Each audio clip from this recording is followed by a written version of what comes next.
Alright guys, spring tillage time is here. We got the disc with its freshly rebuilt hydraulic cylinder. I had this rebuilt over the winter because it was getting to the point where it basically couldn't pick the disc up anymore. Here's what we're getting today, the chisel plow. I'm gonna make a few modifications to it. I need to shave a little bit off the corners here so that the quick hitch fits in there a little bit better.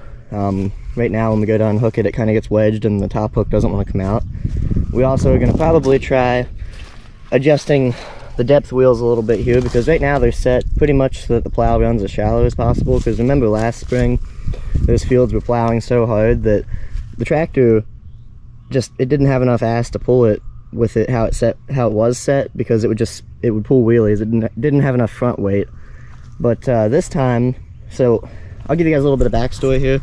Last fall, after the corn didn't work out last year, I actually went back and moldboard plowed both the fields, and then after that disked them a couple times, so they're actually looking really good. I'll show you guys here in a little bit. But yeah, if you want to know more about why the corn didn't work out last year, go back to that snow plowing video I made and I talk about it in there. Here's the tractor, the trusty old David Brown 1200, looking all shiny and nice right now. It's got a brand new seat on it that we're going to enjoy today. We got it cleaned up some because we actually took the tractor to our local mall for a show. This thing was actually sitting inside the mall for a week. I might have a photo I could put up on the screen.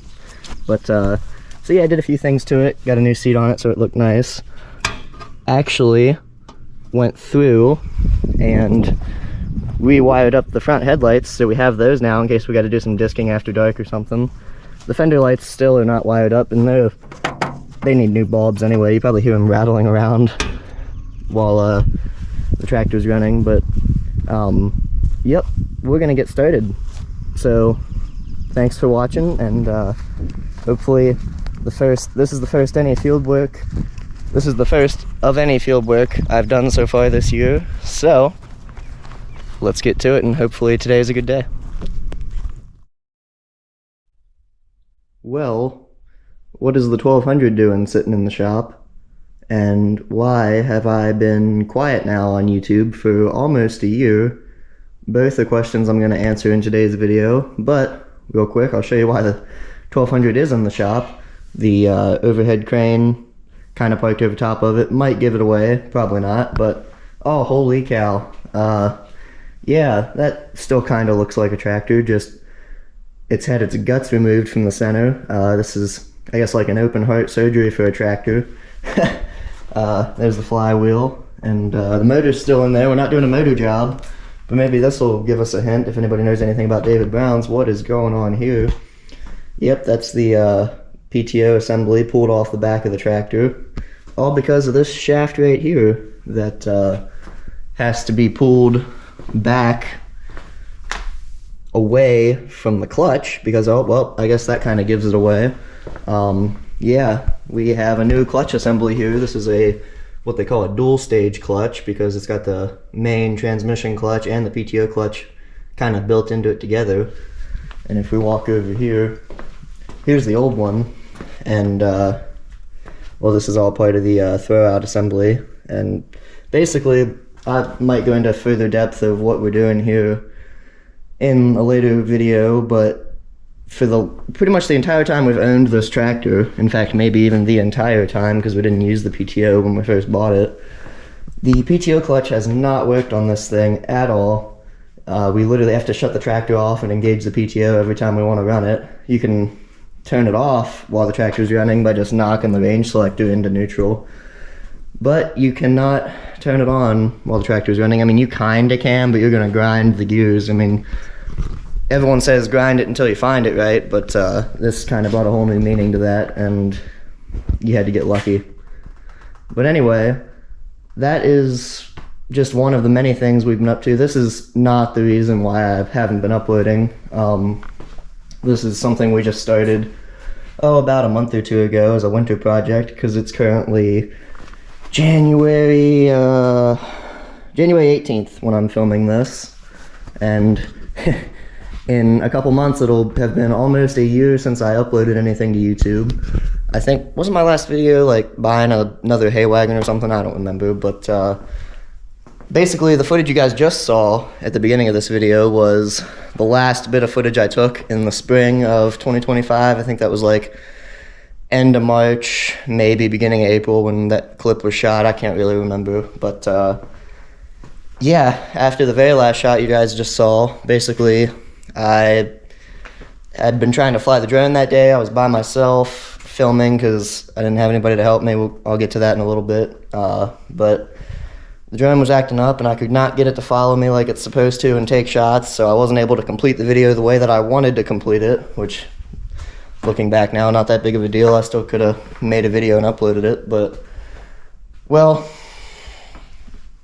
I guess there's a combination of reasons why I haven't been uploading, and one of them was that basically from the beginning of when I started this channel, I've always tried to like structure my videos a certain way and film them about certain things, and if I wasn't getting it exactly the way I wanted it, I wasn't happy, and there's a lot of footage I took that never made it to YouTube that could have been good footage, but I wasn't happy with it.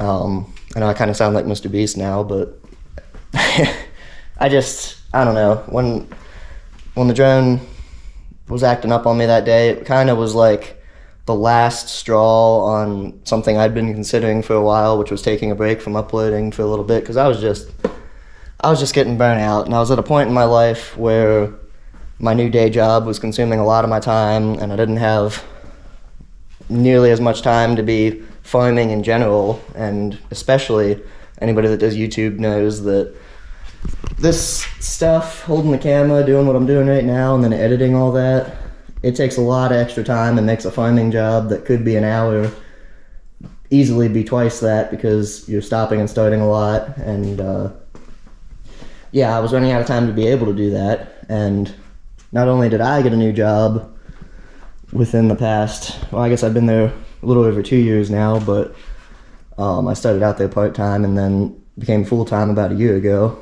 and but also last year my dad started a new job, so he was also reduced on the amount of time he had to be helping me, because if anybody's been watching the channel a long time, they know that, well, you guys will know that my dad has been the one running the drone and cameras and stuff, helping me take footage for pretty much since the beginning, and losing him made it a lot harder to take footage as well. That's why I was trying to run the drone and drive the tractor myself that day when I was doing that chisel plowing.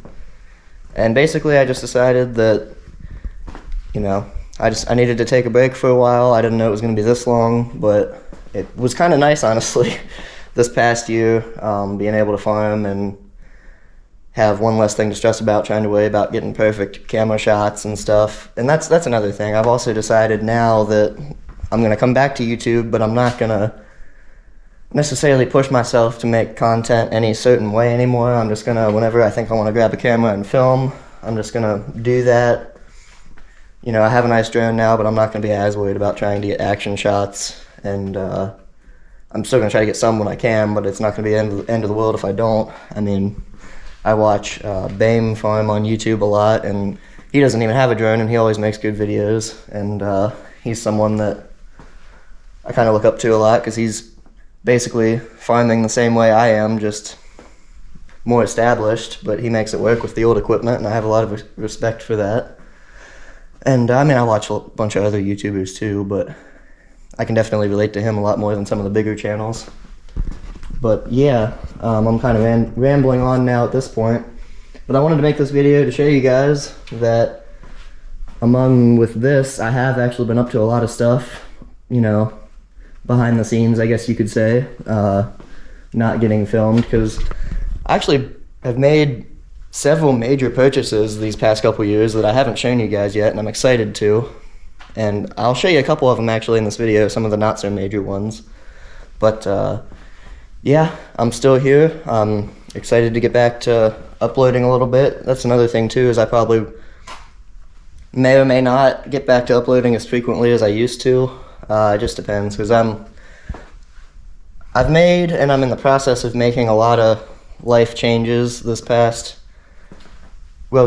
couple years, between graduating high school. For those of you who don't know, a couple years ago I graduated high school. I've been doing YouTube since I was like 10 years old, and now I'm 20. I turned 20 a few weeks ago. So I'm kind of at that point in my life anyway where a lot of people my age make big life changes. I'm not really sure what some things in the future look like, but nobody is, right? I mean, but I can guarantee one thing to you guys is that as long as I have control over this, I will always continue to farm, and I will try to always continue to show you guys what I'm doing. I've been growing my business over the past couple years, between making more and more hay, and well, I've been trying to get into some other things as well besides just hay, and you guys have seen a little bit of that on the channel, but that's a story for probably a whole nother video. I gotta make a video about why you guys have seen me planting corn and then nothing else past that.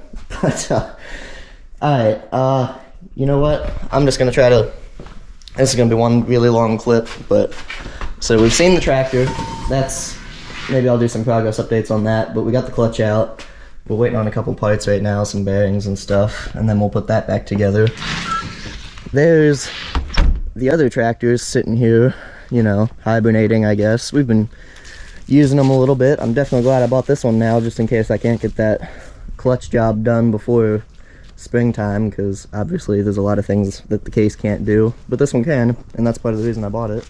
It's always good to have spares when you're running old equipment. You know, if one goes into the hospital, you grab the next tractor in line. But oh, well, okay, I can't be blamed for this one. This is something Dad bought as a project and has been kind of working on. It's a New Holland L785, I think. It's got a 3-cylinder Ford diesel, but it runs, but we don't know anything about the hydraulic system or the motors or any of that, if it's going to work or not. I don't know if you guys will ever see us use this or not. He may end up giving up on this project and trying to get something else. He took a big risk on it because it was pretty cheap. But oh yeah, I'll throw this in here. I bought this I don't know, about a month or so ago, I think. Lely, I don't know what model it is. I don't think we can really see it on the tag, but just a 3-point PTO cone spreader, nothing crazy. I borrowed one last spring, which that was already past the point where I had stopped filming, so you guys didn't see that. I borrowed one from a neighbor and then realized I need to get my own, and this one came up pretty cheap, so I grabbed it. I think I paid like $400 for it, and it's should be fully functional. And then Dad bought this. I'll throw this in here. Dad bought this. It's kind of a funny story. It's a wood splitter for a tractor mounted on the 3-point hitch, and we learned quickly that neither of my David Browns have enough ass on the hydraulic system to split anything, so that was kind of a bust. But I'll show you guys this. This is one of my more prideful purchases that I made. Who remembers that old Kawasaki 4-wheeler? Oh, well, that's gone now. This is, well, I need to finish mounting that, but I'll pull this out here for you guys and give you a better look at it. Hopefully it starts and doesn't make a fool of me. It pretty much always fires right up, full choke, because it's cold. Oh, come on. There we go.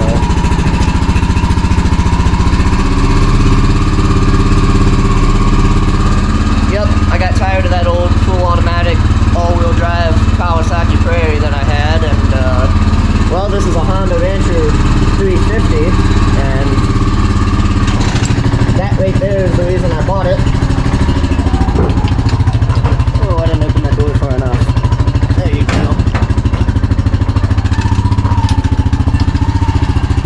Everything we have around here is a manual transmission gearbox, and well, they didn't really make these 4-wheelers with clutches. The closest thing you can get is the semi-automatic foot-shift transmission.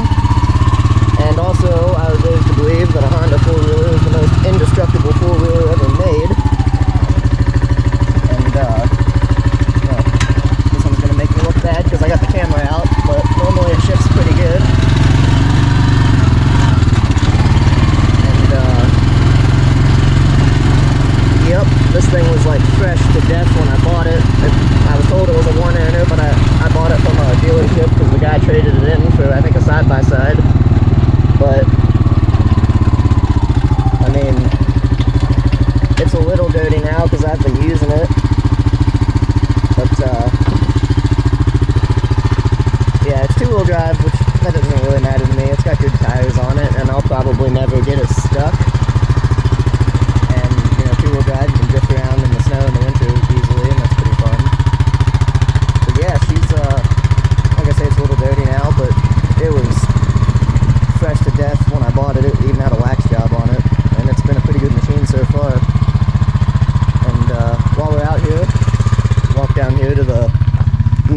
storage lot. As you can see, we got a bunch of my crap sitting over here.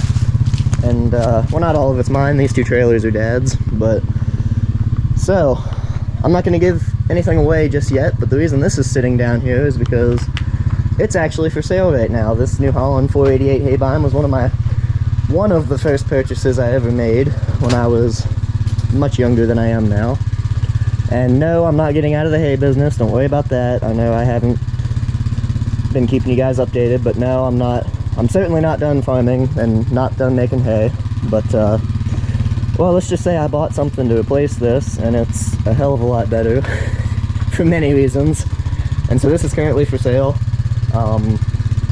You know, I don't know how long it'll be for sale, so obviously if this video gets old, don't ask me if it's still for sale, but yeah, I will show you guys this spring what I bought when I started cutting hay.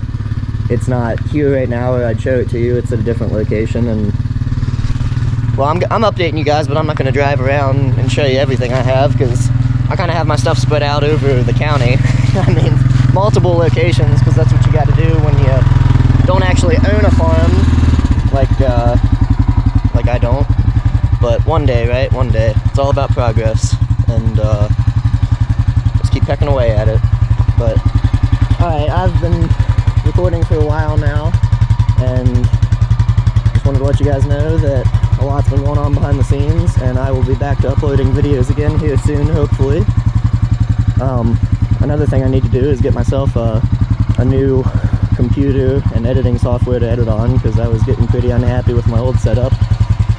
You know, kind of another piece of the puzzle as to why I needed to take a break.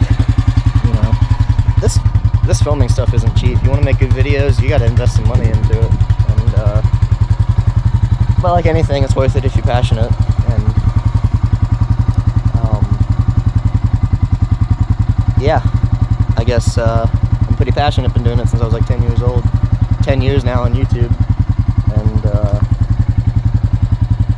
hopefully a lot more to come. So thanks for watching, guys, and I guess get back into my old ways here. Don't forget to leave a like, comment, and subscribe, and stay tuned for hopefully some more equipment reveal videos coming up this year, and hopefully some exciting things that hopefully I'll be doing some stuff this year, mainly this fall, that I've never done before, and obviously never took footage of before to show you guys. And yeah, stay tuned, take care, take it easy, and keep in touch.